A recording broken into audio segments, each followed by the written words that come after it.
काय प्रथम शैलपुत्री जाति ब्रह्मचारण द्वितीयं चंद्रघंटेति कुसुमांडेति चतुर्थकं पंचमं स्कंदमातेति षष्ठं कात्यायनीति च सप्तम कालरात्रिति महागौरी च अष्टमं बोलिए आदिशक्ति माँ भवानी महासरस्वती की जय। सभी कृपया शांति बनाए रखेंगे। सरस्वती की पूजा अर्चना की जा रही है। आप सभी जो हाथ जोड़ करके अपने स्थान पर खड़े रहेंगे।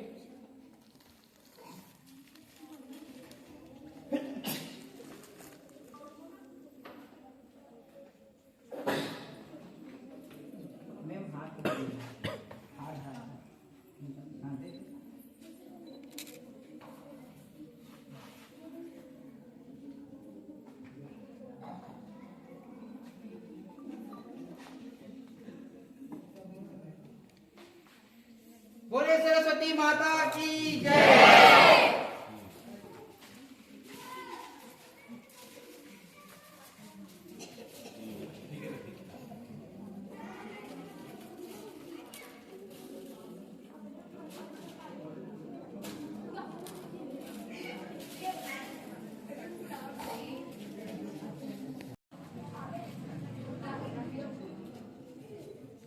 बोलिए ज्ञान प्रदायिनी माँ सरस्वती। हमारे धर्म प्रवर्तक के रूप में बहुत आगमन हमारे विद्यालय परिवार में हुआ है। इस मंगल पवित्र पावन बेला पर मैं आदरणीय गुरुदेव और समस्त आगंतुक मेहमानों का मैं विद्यालय परिवार की ओर से हार्दिक अभिनंदन स्वागत करता हूं। जैसे कि आप सभी को पता है कि हमारे ग्राम पंचायत छोटी में विगत आज पंचम दिवस है भागवत आयोजन का। तो इस पवित्र पावन मेला पर आज हमारे विद्यालय परिवार में गुरुदेव का मंगल आगमन हुआ है।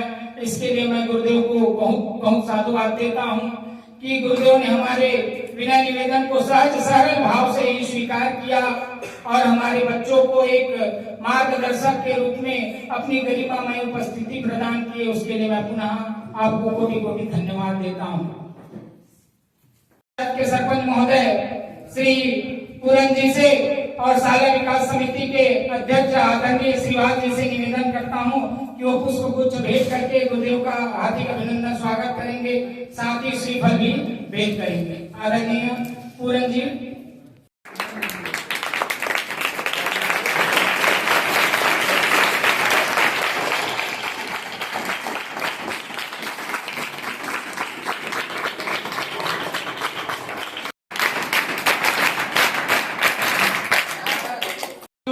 और जितने भी सहयोगी दल है, साथ ही समस्त मिडिल स्कूल के भी छात्र छात्राओं का, शिक्षक शिक्षिकाओं का मैं हार्दिक अभिनंदन और स्वागत करता हूं। क्योंकि आप हमें तो रोज सुनते हैं, आज हम गुरुदेव को सुनने आए हैं। तो गुरुदेव के मुखारबिंद से जो संपूर्ण छत्तीसगढ़ को आपके एक गरिमामय ऊंचाइयों की ओर लेके जा रहे हैं, हमारे छत्तीसगढ़ के संस्कृति और सभ्यता का प्रचार प्रसार करते हुए आदरणीय हमारे प्रखर वक्ता के रूप में, साथ में हमारे गुरुदेव जो है हमारे बच्चों को मार्गदर्शक के रूप में यहाँ पर उनकी उपस्थिति हुई है। तो आदरणीय गुरुदेव श्री से मैं सादर निमंत्रण करता हूँ कि वह जो है प्रेरणादायक बातें हमारे बच्चों के समक्ष रखें।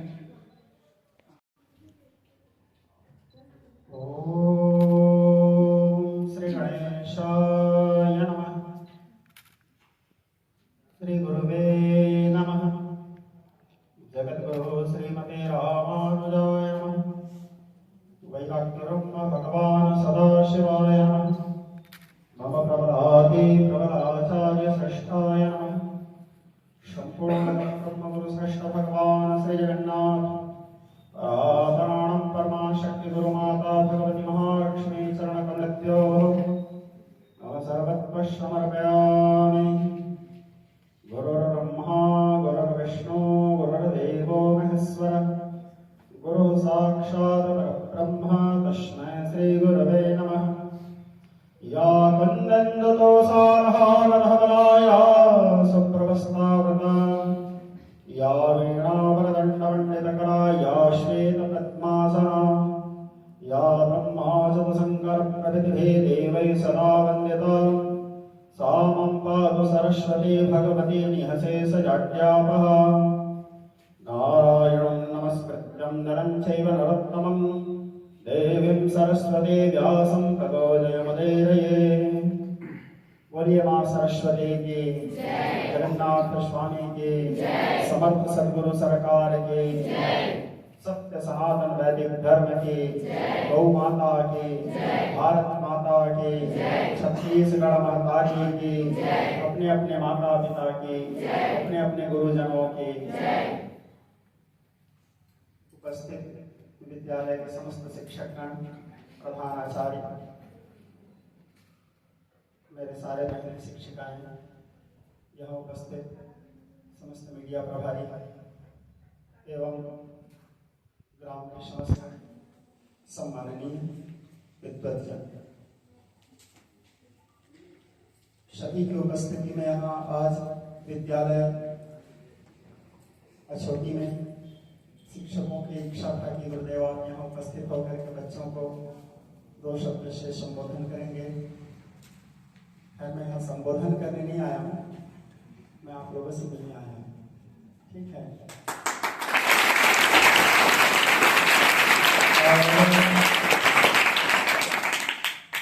संबोधन और शिक्षा तो रोज आप लोगों को गुरुजी लोग देते हैं, टीचर लोग पढ़ाते हैं, और शिक्षक जो ज्ञान दे रहे हैं वो आप लोगों के लिए पर्याप्त है। तो आप लोगों को अलग से मेरे ज्ञान की आवश्यकता नहीं है, क्योंकि शिक्षक गुरु साक्षात परब्रह्म, गुरु साधारण नहीं होते, गुरु साक्षात भगवान होते हैं, और आप लोगों को स्वयं भगवान ज्ञान दे रहे हैं। ठीक है, तो मैं आप लोगों से मिलने के लिए आया हूँ, सभी बच्चे लोगों से। और सब बच्चे लोग, आप लोग तो हमारे राज्य के, हमारे देश के भविष्य हो। आप लोग जहाँ बैठे हो, यहाँ कभी मैं भी बैठता था। ठीक है, और हमारे शिक्षक जैसे हमारे स्कूल में कोई आते थे या कोई अच्छे आचार्य आते थे या कोई अच्छे गणमान्य नागरिक आते थे, तो हम सब लोगों को ऐसे बिठाते थे, और बिठा करके वो गणमान्य नागरिक या वो आचार्य आकर हम लोगों को कुछ शिक्षा देते थे, कुछ राह दिखाते थे, कुछ मार्गदर्शन करते थे। आज आप लोग जैसे बैठे हो वैसे ही मैं भी कभी बैठ करके सुनता था। यहाँ बैठे हुए जितने भी बालक हैं, जितने भी बेटियां हैं, उसमें से कोई युवराज पांडे भी बैठा हुआ है, जो आगे चल करके हमारे छत्तीसगढ़ का नाम रोशन करेगा। यहाँ बैठे हुए जो हैं उनमें से कोई हमारे भविष्य के मुख्यमंत्री हो सकते हैं, कोई भविष्य के हमारे प्रधानमंत्री हो सकते हैं। कभी अपने आप को साधारण मत समझो। ठीक है, क्योंकि जब मैं वहाँ बैठता था तब मैं भी नहीं जानता था कि कभी मैं यहाँ बैठ कर ऐसे बच्चे लोगों को मैं शिक्षा दूंगा। कभी वहाँ बैठकर, यहाँ व्यासपीठ में बैठकर मैं भारतवर्ष में या छत्तीसगढ़ में भगवान के पावन पुण्यमय चरित्रों का अवगाहन करवाऊंगा, गान करूंगा, भगवान के पुण्यमय कथाओं को सुनाऊंगा और गुरु की भूमिका निभाऊंगा। तो ये समय सबसे मुख्य चीज है प्रयास। यहाँ पर आपके शिक्षक लोग लिखे हैं या कोई बच्चे लिखे हैं, हार मत मानो, सीखते रहो। ये जीवन का अहम सूत्र है। ठीक है, हार मत मानो, सीखते रहो। दूसरे जितने भी बच्चे हैं, विद्यार्थी हैं, विद्यार्थी के अंदर सबसे मुख्य चीज 5 गुण होना चाहिए। सारे बच्चे ध्यान देंगे। ठीक है, और कल आके मैं एक बार और पूछूंगा, कल जो बोला था किसको किसको याद है। ठीक है, अभी तो 2 दिन मेरा कथा और बचा है, वहाँ कथा में भी आप लोगों को बुलाऊंगा और पूछूंगा। ठीक है, तो जितने बच्चे हैं 5 गुण हम सबके अंदर होना चाहिए, जिसमें सबसे पहला गुण काक चेष्टा, बकोध्यान, श्वान निद्रा, तथैवच अल्पाहारी, गृह त्यागी, विद्यार्थी, पंचरक्षण। काक चेष्टा, कौवा को आप लोग देखे? मैं हिंदी बोल रहा हूँ, आप लोग सब समझ रहे हो कि छत्तीसगढ़ी में बढ़िया? तुम लोगों को बताओ, तुम लोग को किसमें सुना, हिंदी में कि छत्तीसगढ़ी में? हाँ, कौवा देखे हो? ठीक, कौवा के समान हमारे अंदर में चेष्टा होना चाहिए। काक चेष्टा, कोई चीज ला जाने की इच्छा। तुम्हारे मन कभी भी कौवा देखना, कौवा कोई भी चीज ला जब देखे तो एकदम गौर से देखते, और कोई भी चीज ला देखने के बाद वो पहले चिंतन करते, विचार करते। कभी भी देखना कौवा ऐसे सीधा नहीं देखे, कौवा ला कभी कोई चीज ला देखा देखो तो ऐसे टेढ़ा करके देखना पड़ेगा। ठीक है, तो एकदम चेष्टा, मतलब कोई चीज ला जाने की जिज्ञासा, चेष्टा कौवा के जैसे हमारे अंदर में होना चाहिए। काक चेष्टा। बकोध्यानम, बकोध्यानम का मतलब है बकुला। बकुला देखे हो? सफेद कलर के होते रंग के। हाँ, तो बकोध्यानम, बकुला के समान ध्यान होना चाहिए। बकुला जब पानी में खड़े रहते हैं अपन शिकार का ताकत रखे, यानी मछली कुतरी कुछ भी जब वो अपन शिकार का ताकत रखे तो इतना सावधानी के साथ इतना ध्यान से रखे कि आजू बाजू जो भी जीव विचरण करते रखे और पता नहीं चले कि यहाँ पे कोई बगुला खड़ी से बगुला ऐसे लगते कि कोई खूटा है, कोई झाड़ी है खड़ी से, ऐसे लगते हैं। वो अपना आप इतना सावधान रखे और इतना ध्यान एकाग्र करके अपन शिकार में अपन लक्ष्य अपन ध्यान लगे रहते हैं। तो बगुला के समान हमारे अंदर में ध्यान होना चाहिए। काफी चेष्टा बहुत ध्यान। श्वान निद्रा, कुकुर, ठीक है, कुकुर तो कथन का स्वान निद्रा, स्वान यानी कुत्ता, कुत्ता हम कुकुर बोलते हैं छत्तीसगढ़ी में, ठीक है। तो कुकुर के समान हमारा नींद होना चाहिए। कई लड़का क्या करते हैं, सोते हैं, और माँ बाप मिल जाते हैं और सुबह उठाते हैं, जल्दी उठ बेटा स्कूल जाना है, जल्दी उठ बेटी स्कूल जाना है, बहुत समय से हो, ठीक है, महू रहने से। तो हमला हमारे माँ बाप ला उठाए की जरूरत नहीं पड़ना चाहिए। खैर यदि हम सहसा अवस्था में हैं, एकदम ज्यादा लड़का है, अब तो जो भी चाहिए हमारी बेटी बैठी से वो हमारे खुद उठ पाई बोला दला उठाना पड़ेगा, ठीक है। लेकिन ओकर अंदर में शिक्षा अभी से आना चाहिए और दूसरा ओकर माँ बाप के भी कर्तव्य है। तुम्हारे मन मत सोचो कि गुरुजी खाली हम ही मल्ला बोला थे, तुम्हारे गुरुजी मल्ला बोलो, तुम्हारा दाई दादा को बोलो, ठीक है। तो जाके फिर अपना दाई दादा बताना गुरुजी ऐसे बोली से बोलो, ठीक है। हाँ, तो काक चेष्टा को ध्यान में स्वान निद्रा एक कुकुर के जैसे हमारा नींद होना चाहिए। तुम्हारे मन कभी देखना कुकुर कोई बार सुते रहते हैं और कुकुर के सामने से जब हम गुजरथन रेखन तो रेखन तो कुकुर कितना भी गहरा नींद में रहे फट ले उड़ जाए, तुरंत ओकर कान लग जाए, तुरंत पूछी ला उड़ जाए। तो एक कुत्ता के समान कुकुर के समान हमारा नींद होना चाहिए। काक चेष्टा होकर ध्यानम स्वान निद्रा तथैव च अल्पाहारी, चौथा गुण का है अल्पाहारी। अल्पाहारी मतलब कम भोजन करना है।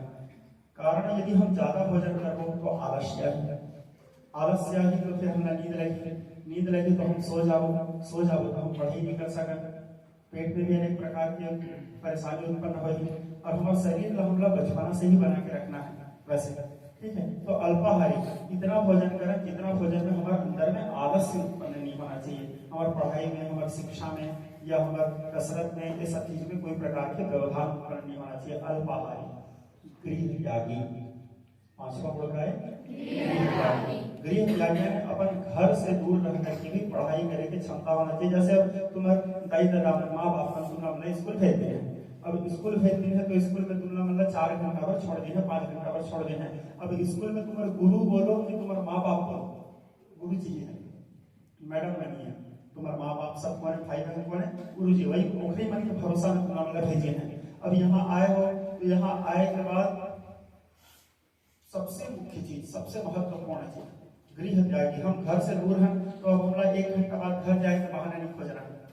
अचानक मोर पापा के सुल्तान थे, मोर दाई के सुल्तान थे, मोर दादा के सुल्तान थे, मोर रोग कहीं तुम घर चले जाओ, यानी तुम शिक्षा से दूर चले जाओ, ठीक है। तो घर से दूर रह करके भी हमारा शिक्षा लेना है। 4 घंटा बाद तो हमारा हमारे घर जाना चाहिए और उसके बाद जब आगे तुम मन बढ़ो, आगे बढ़ने के बाद जैसे 12वीं से निकलो तो पढ़ाई कर और कहीं जाना है और कहीं जाओ तो घर से दूर रहो तब तुम पढ़ाई कर सको। तुम घर में रहो तो फिर जैसे अब तुम IAS IPS में पढ़ाई करना है, BEd करना है या कुछ भी बड़े स्तर की पढ़ाई करना है तो घर में तो रह नहीं कर सको, तो घर में अलग रह के पढ़ाई करना पड़ेगी, शिक्षा लेना पड़ेगी। तो सबसे महत्वपूर्ण चीज घर से भी हम दूर हैं तो हम घर में सोता नहीं आना चाहिए। सोता नहीं आना चाहिए घर मतलब ये नहीं कि माँ बाप के प्रति माया नहीं होना चाहिए। माया हो, जब अपना समय अनुकूल मिला था हम आके अपने माँ बाप से भेंट करें, मुलाकात करें, लेकिन सबसे महत्वपूर्ण शिक्षा पहले विशेष ध्यान देना है। और शिक्षा पढ़ाई सबके लिए बहुत जरूरी है बेटा। शिक्षा ऐसे विद्वत जैन कहते हैं, शिक्षा वो शेरनी के दूधे जो भी वो दहाड़ी, ठीक है। शिक्षा वो शेरनी के दूधे जो भी वो दहाड़ी। यदि शिक्षा प्रखर रही तो तुम्हें मतलब नहीं कभी काकरो सामने झुकना नहीं पड़ेगा, काकरो सामने सिर झुकाना नहीं पड़ेगा, हाथ फैलाना नहीं पड़ेगा। सबसे महत्वपूर्ण चीज है शिक्षा। जितना हो सके पढ़ो, अपन समय ला व्यर्थ मत लगाओ। और यहाँ बहुत जन ऐसे भी लड़का हो जो अभी ले मोबाइल चलाता, ठीक है। और बात का बुरा मत मानना बेटी, मैं तुम्हारे मन के भाई मैं तुम्हारे मन को बुरा सोचते हैं, बोले बन गया है। या सबसे मुख्य चीज कम से कम 12वीं तक तो मोबाइल नहीं चलाओ, ठीक है। मैं 12वीं जब पढ़त रहे तो हमारे पास मोबाइल नहीं है, 12वीं से निकल गए और बिहार हो गई तब भी हमारे पास मोबाइल नहीं रही से। हमारे घर में एक हैंड मोबाइल रही से कहीं बात करना रहे तो हमारे बाबा के मोबाइल से फोन लगा के बात करा। ठीक है, तो अभी मोबाइल के साथ मत करो। यदि आजकल तो खैर बहुत सी चीज जैसे होगी ऑनलाइन पढ़ाई वाला भी सिस्टम आगे से बहुत सारा चीज, तो घर में तो मोबाइल है हमारे पिताजी के, वही मोबाइल हम उपयोग करें और वही मोबाइल का उपयोग करके हम वही मोबाइल से ही जो भी आवश्यकता। और अभी से फोन में हमला कमरों से बात करना है, ये व्यवहार का अभी से अपने जीवन में मत उतारो। ठीक है, अभी से अपने जीवन में हम लोग मतलब फोन एक ऐसे नशा है, बोला लगते कि वो दारू से या अन्य जितना भी नशा है, जुआ से, ये सबसे बड़े नशा फोन है। यदि हम खाना देखते फोन देखते तो थोड़े देर फोन देखते तो थोड़े देर में तो मन नहीं माने तो चलाते रहते और जितना समय तो फोन में बर्बाद कर रहा था उतना समय यदि तो पुस्तक ला देवे, उतना समय यदि तो पढ़ाई ला देवे, तो फिर तो भविष्य बन जाए, फिर जीवन बन जाए। कारण हमारे घर के सियान मन कहे विद्यार्थी के क्षण और धनार्थी के कण दोनों महत्वपूर्ण है। जो धन चाहने वाला व्यक्ति है बोला एक एक रुपए एक एक पैसा जोड़ के रखना चाहिए और विद्यार्थी अपन एक एक क्षण उपयोग करना चाहिए, सदुपयोग करना चाहिए, जितना हो सके पढ़ो। ठीक है, यदि तुम लोग अपन आप में लगे थे जैसे कोई 5वीं के लड़का हो, कोई 7वीं के लड़का हो, 8वीं के लड़का हो, 8वीं के लड़का हो, तुम लोग लगे नहीं हम तो हमारा 8वीं का पूरा आज के जो हम लोग गुरु जी हर कोर्स दी से जो हम लोग गृह कार्य दी से हमारे मैडम हम दी से तो हम पूरा कर डाले, हम पढ़े की जरूरत नहीं है। यदि तुम समय से पहले अपन होमवर्क ना करने के बाद ये बात सोचो कि अब तो आज हम हमारा काम खत्म हो गई, आगे क्या पढ़ो। अपन मन में इतना घुसा के बुद्धि रखो कि कल गुरु जी तुम लोग का होमवर्क देने वाला है और पहले से तैयारी करके दिखा दो। यदि समय रखो तुम्हारे मैडम ला दिखाओ या तुम्हारे गुरु जी ला के दिखाओ, कारण रोज तुम लोग होमवर्क देते तो इतना तो अनुभव हम लोग हो जाना चाहिए कि हम लोग गुरु जी का होमवर्क देने वाला है और पहले से कंप्लीट करो यदि समय है तो, या जैसे और कुछ चीजें याद कर दो। और ऐसे नहीं कि गुरु जी हम लोग पूछी तभी हम सुनाओ। ठीक है, जैसे गुरु जी बोली या मैडम बोली सर बोली इसको बेटा कल इसको याद करके आना, कल याद करके आना, तो बोलो तो मन कल याद करे, कई साल याद नहीं करे मार खाते हैं, घुटना टेकते हैं, दंड मिलते हैं। ठीक है, तो याद करो बिल्कुल, कारण गुरु जी तुम्हारे पर बोला थे।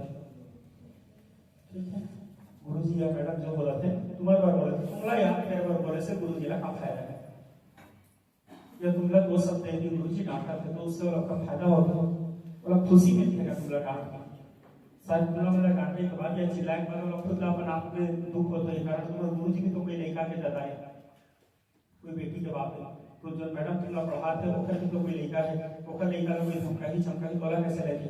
हाँ, लेकिन यदि तुमला मतलब यदि शिक्षा देवर यदि गुरु जी ऊंचा आवाज में बात नहीं कही, मैडम तुमला ऊंचा आवाज में नहीं डांटी, तो तुम्हारे फिर बोला ध्यान नहीं दो। सबसे महत्वपूर्ण चीज बेटा, गुरु यदि कभी कोई चीज पर हमला डांटा थे या मैडम हमला कोई चीज पर डांटा थे तो गुरु के डांट हमला कभी बुरा नहीं लगना चाहिए। कई लड़का मन क्या करते हैं, गुरु जी थोड़े डांटते वो गुरु जी लोग पसंद नहीं करे, वही गुरु जी का पसंद करो, कारण वही गुरु जी या वही मैडम तुम्हारे पर अच्छा सोचने वाला है। ठीक है, सबसे महत्वपूर्ण चीज गुरु हमारे लिए कभी बुरा नहीं सोच सकता बेटा। और जितना हो सके समय ला व्यर्थ मत दो, एक एक मिनट एक एक क्षण के समय ला महत्व दो, जितना हो सके पढ़ो, जितना हो सके पढ़ो, यही उम्र है। और एक समय के बाद जब हम कोई चीज याद करते हैं तो हम याद नहीं होता। अभी तुम्हारे गुरु जी मतलब कोई श्लोक ला दो तो याद करे पर कम से कम 2 दिन लगे, लेकिन वही श्लोक ला यदि तुम लोग ला दो मुश्किल से 1 घंटा नहीं लगे तुम्हारे मन याद कर लो।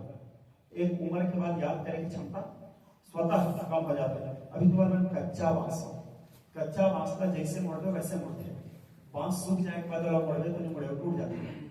ठीक है, तो अभी उम्र जितना हो सके उतना अध्ययन करो, जितना हो सके उतना। और सबसे पहला चीज और महत्वपूर्ण चीज संस्कार हमारे अंदर में होना चाहिए बेटा।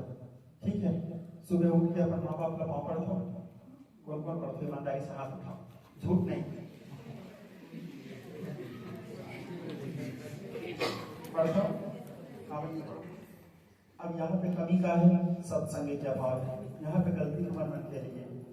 ठीक है, यहाँ पे गलती कहीं ना कहीं हम सबके माँ बाप है, बच्चा ला सत्संग के अभाव कराए। यदि सत्संग में जाही नहीं तो जानी कैसे कि प्रात काल उठिए रघुनाथा मात पिता गुरु नावई माथा। ठीक है, बच्चा ठीक है। तो अब ठीक है, तुम्हारे माँ बाप नहीं बताएंगे कोई बात नहीं, मैं तो बता दूँ, ठीक है। कल से उठने के बाद यदि आज और आज बात करी नहीं, तुम्हारे जीवन में परिवर्तन नहीं है, तुम और यहाँ आकर के इतना देर बैठे के काम बताओ, स्मरण के कारण हमारी कथा लेट हो माना तो कारण कथा यहाँ हमारे समय जाते तो अब हमारी कथा लेट हुई, तो तुम्हारे मन के नाम से जब मैं यहाँ आया, तुम्हारे मन यदि अपन जीवन में नहीं उतारू तुम्हारे को आना बेकार होगी सी, यहाँ तुम्हारे गुरु जी मन इतना तैयारी करके मला बोले हैं ओखर मन की मेहनत बेकार हो गई। माँ बाप धरती के साक्षात भगवान हमारे, ठीक है।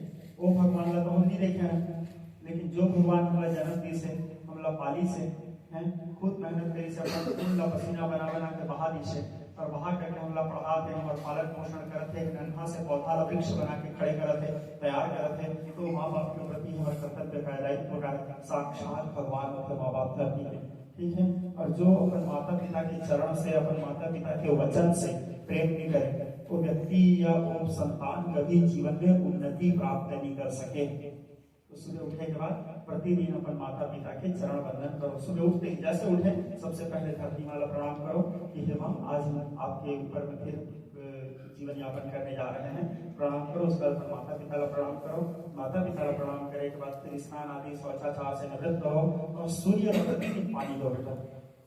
सूर्य का कब पानी देना है, देखो हमारे घर में जब हम लाइट लगाते हैं बिजली लगाते हैं तो हमारे मन बिजली बिल पटाता है, ठीक है। और ऐसे नहीं केला केवल तुम मन मानो अपन एक दिन यहाँ जितना जब बैठे हो एक जन के बाद 4 जन बता के 4 जन सुधारो, ठीक है। तो कम से कम तुम्हारे पढ़ना और 4 जन शिक्षा नहीं। जब हम बिजली बिल पटाता तो सूर्य हम लोग मुफ्त में प्रकाश देते और सूर्य के गुरु जी सूर्य के बारे में पढ़ी सही, सूर्य के प्रकाश संश्लेषण के बारे में पढ़ी सही, बहुत सारी चीज की शिक्षा दी सही। सूर्य से हमारा कितना फायदा है विचार करो, यदि सूर्य नहीं होती तो हमारा क्या होता, ठीक है। तो ओखर प्रति भी तो हमारा कर्तव्य है, बोला भी तो बिल पटाना है। तो नमस्कारो प्रियवानो, सूर्य का सबसे ज्यादा प्रिय का है नमस्कार करना, प्रणाम करना। प्रतिदिन तुलसी में जल डालो, तुलसी में जल डाले के बाद सूर्य को थोड़े से जल प्रदान करो। जल प्रदान करने के बाद अपन घर में जो भी देवी देवता मन मानते हो भगवान का जाओ प्रणाम करो। प्रणाम करने के बाद बैठ करके सुंदर पढ़ाई करो।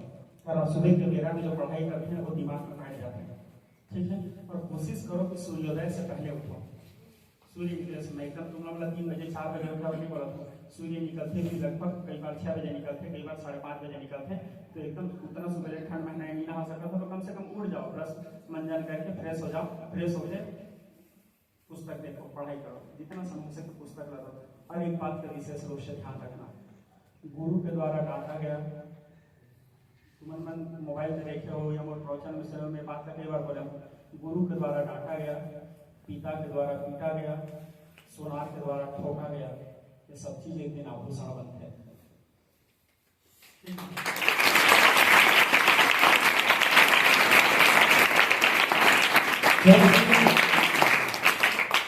जो दिन हमारे गुरु के डांट हमला बुरा लगना शुरू हो जाए, जो दिन हमारे पिता के मार हमला बुरा लगना शुरू हो जाए, वो दिन फिर हमारा जीवन अंधकार हो जाएगा। ये सब बात का ध्यान देना। और ये सब में तुम लोग सिखा बनी आया हूँ, बता बनी आया हूँ, उपदेश कर बनी आया हूँ।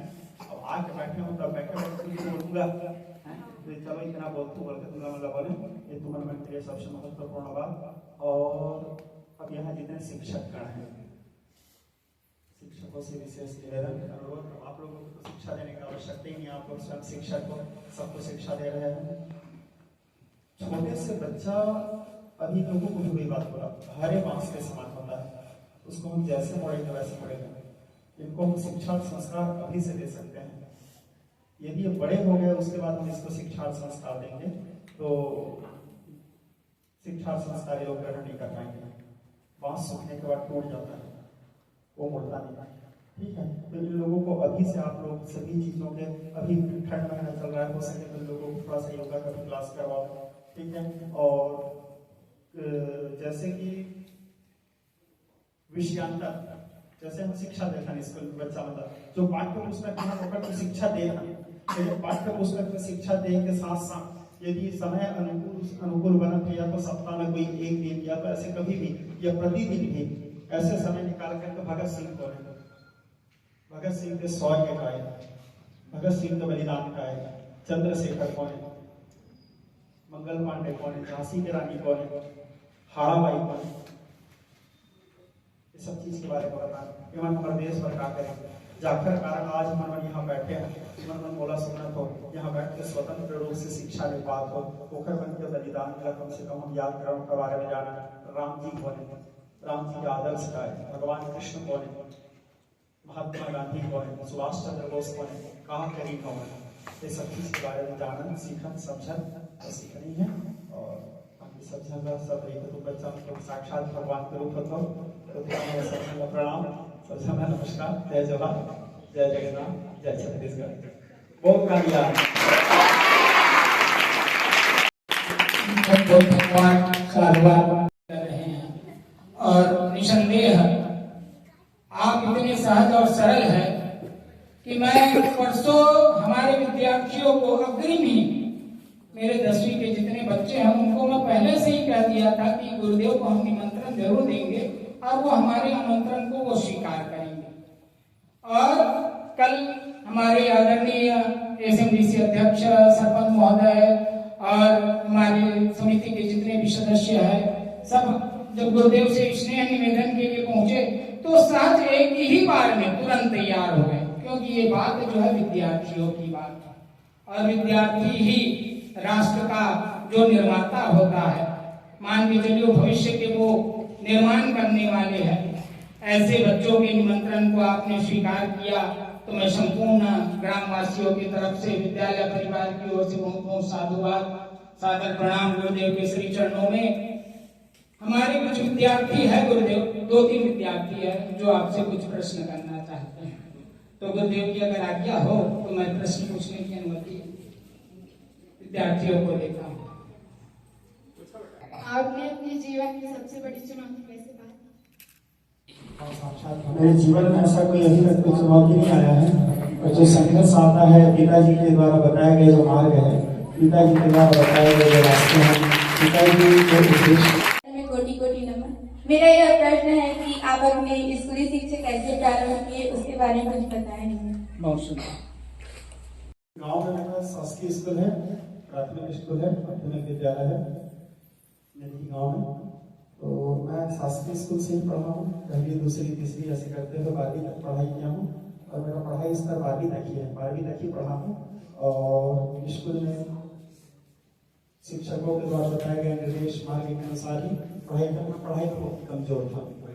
ठीक है स्कूली जो पढ़ाई बहुत कमजोर था क्योंकि मेरा रुचि शुरू से धार्मिक पुस्तकों में ज्यादा था तो जब उसका संत महात्माओं के साथ रहूं भगवान और जगन्नाथ जी के प्रति बचपना से मन में अनुराग था तो बहुत कम समय में स्कूल जाना होता था मेरा और स्कूल में भी पढ़ाई करता था। पढ़ाई ऐसा था कि यहाँ पास होना है ठीक है तो मेरा ऐसा था पास होना का खैर हो गया बहुत बड़े बेइज्जती है तो वाला भारी से 10वीं में एक फॉर्म फेल भी हो गया ठीक है तो उसके बाद फिर पढ़ाई किया 11वीं में 2 सब्जेक्ट आए तो या तो इंग्लिश लेना है या तो संस्कृत लेना है तो मैं संस्कृत चुना तो संस्कृत चुनने के बाद पूरा थोड़े से ओवर कॉन्फिडेंस रहे से एक मन में एक शिक्षा है थोड़ा संस्कृत पढ़ने की जरूरत नहीं है तो संस्कृत में ऐसे पास हो जाऊंगा ठीक है।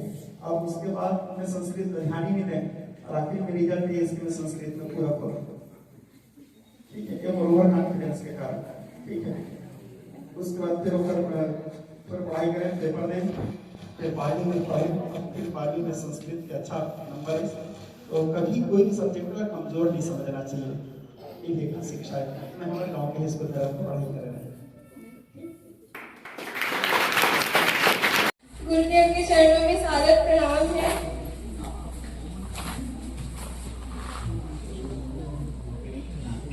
आप कथा मतलब भागवत पुराण कितने वर्ष से चालू किए हो? सबसे पहले बेटी पहले बार पिताजी भागवत करके इसको साथ रखो साथ रहो तो पिताजी से बहुत सारी चीज की शिक्षा में ऐसे प्रोजेक्ट करना तो मैं 12 साल की उम्र में शुरू कर दे 12 साल की उम्र में शुरू कर दे रहे हैं लेकिन व्यासपीठ पर बैठ के कथा करना शुरू 16 साल की उम्र में करें।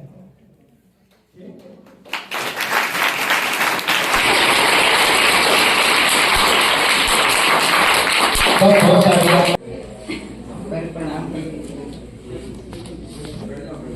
मेरा साथी का नाम।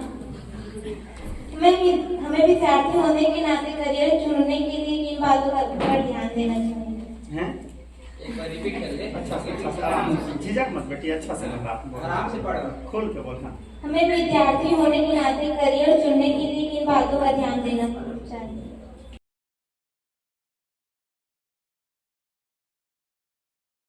करियर के लिए सबसे पहले और महत्वपूर्ण तीन बात जो है पूछे बेटी, सबके अपन अपन अलग अलग बात है। वाह, थोड़ा थोड़ा सुनना रे मम्मी।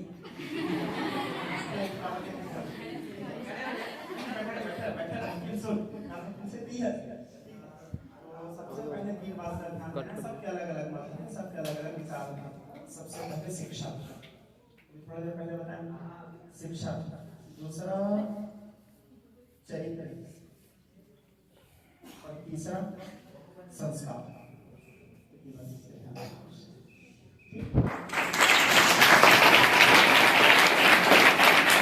नमस्कार, प्रणाम करता हूँ। गुरु जी, हम सब अपने माता पिता के स्वतः ऋणी हैं, तो मैं आपसे भी आपके माता पिता का परिचय जानना चाहता हूँ। और दूसरा प्रश्न है कि आप छत्तीसगढ़ के संस्कृति सभ्यता सबसे आप परिचित हैं। आदरणीय गुरुदेव जी, संत गुरु घासीदास जी गुरुदेव के रूप में माने जाते हैं। वह एक समाज के नहीं, पूरे विश्व के गुरु हैं। उसने सर्वप्रथम मनखे एक कह करके पूरे समाज को जानते हैं। उसके बारे में गुरुदेव, मैं आपसे कुछ जानना चाहता हूँ, पूछना चाहता हूँ कि आप उसमें क्या अपने प्रवचन में शामिल करके इस विश्व को ज्ञान दे सकते हैं। सबसे पहले आपने पूछा मेरे माता पिता का परिचय। मेरे पिताजी का नाम आचार्य पंडित मदन प्रसाद जी पांडे हैं। कथावाचक थे, श्रीमद् भागवत कथा, राम कथा, देवी भागवत आदि कथाओं में कथावाचन करते थे। वहाँ हमारे गांव में श्री सिद्ध जगन्नाथ जी का मंदिर है, वहाँ वो पूजा अर्चना करते थे। मेरे पिताजी गृहस्थ थे, और मेरी जो माँ है, मेरे माँ का नाम श्रीमती परम पूजनीय विजय लक्ष्मी पांडे जी हैं, और वो मेरे जन्मदात्री हैं। मेरे को संस्कार वो उनके द्वारा मिला है, शिक्षा मेरे पिता के द्वारा मिला है। ये मेरे माता पिता। उसके बाद आपने पूछा संत गुरु घासीदास जी के बारे में। संत गुरु घासीदास जी केवल मात्र हमारे सतनाम भाइयों के गुरु नहीं है। संत गुरु घासीदास जी संपूर्ण विश्व के गुरु। ठीक है, कुछ असामाजिक तत्वों के द्वारा, कुछ संकुचित बुद्धि वालों के द्वारा अनेक प्रकार के वक्तव्य दिया जाता है जो जिसको सत्य का ज्ञान नहीं है। सत्य नाम का अर्थ ये है जिसको सत्य का ज्ञान है, या जो सत्य को जानता है, या जो सत्य को मानता है। गुरु घासीदास जी का जो संदेश है, मनखे एक समान। गुरु घासीदास जी का इस संदेश को यदि कोई व्यक्ति अपने जीवन में मान ले, अपने जीवन में उतार ले, उतनी उसका जीवन संवर जाएगा, उतनी उसका जीवन सुधर जाएगा। एक लाइन में पूरे सभी चीजों का साथ गुरु घासीदास जी अपने शब्दों में बोले, मनखे एक समान। और हमारे संग्रंथ में तो यही कहते हैं, माता पार्वती देवी पिता देवो महेश्वरम माधवः शिवः कश्च स्वदेश उपनत्रय। यह पराय कौन है? सब तो भारत माँ के बेटा है, सब तो एक ही पिता परमेश्वर के संतान है। यहाँ अलग कौन है? बस ये बात में व्यक्ति अपन जीवन में उतार दे तो ये संसार में जितना भी प्रकार के जात पात छुआछूत में मेरा तू और तेरा ये जितना भाव है, ये सब लड़ाई केवल खोपड़ी के है। ठीक है, कि वो भगवान के तोर भगवान के तोर जात के तोर जात, यही में आदमी लड़के अपनी जिंदगी बर्बाद कर रहे थे। जबकि शक्ति केवल मात्र परम पिता परमेश्वर है, और यही हम लोग उपासना करना। देखो भगवान का सब जन अलग अलग रूप से मानते हैं। कोई वाला जगन्नाथ बोलते, कोई वाला राम बोलते, कोई वाला कृष्ण बोलते, कोई वाला दुर्गा बोलते, लेकिन है तो परम सत्ता एक ही है। गुरु भी सबके अलग अलग है। मूल गुरु अलग है, मूल गुरु अलग है, उखर गुरु अलग है, उखर गुरु अलग है, सत्य गुरु अलग अलग है, लेकिन गुरु तत्व तो एक ही है। यदि ये बात का कोई व्यक्ति समझ जाए तो अपने जीवन के सारा झंझट, सारा कलह, सारा क्लेश उसी दिन खत्म हो जाएगी, स्वतः और आत्मज्ञान की प्राप्ति हो जाएगी। और वंशिका, ये आदरणीय गुरुदेव को हमारे विद्यालय परिवार की ओर से कुछ छोटा सा भेंट समर्पित करेंगे। आइए आपके श्री कमलों के द्वारा आदरणीय गुरुदेव को छोटा सा भेंट समर्पण करना। तो इन भाव को ही सदैव आप स्वीकार कीजिए और हमारे इसे हुआ। मैं संपूर्ण जेठामल परिवार की ओर से, साथ ही संपूर्ण ग्रामवासियों की ओर से, विद्यालय परिवार की ओर से पुनः मैं आपको बहुत साधुवाद देता हूँ। आदरणीय सागर गुरुदेव के साथ जब की बात बता यहाँ प्रत्येक जब जो भी कार्यक्रम है ये कहाँ सुनेगा समझे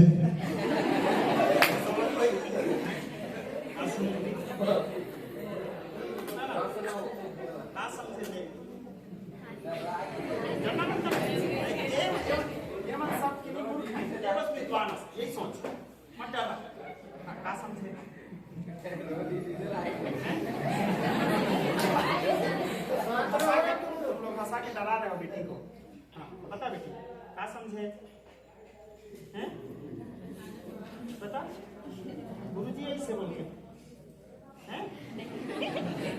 हाँ ठीक है, थोड़े से और बड़े हो गए फिर मैं तो और समझा रहा हूँ। ठीक है, बढ़ाओ वो नाम से।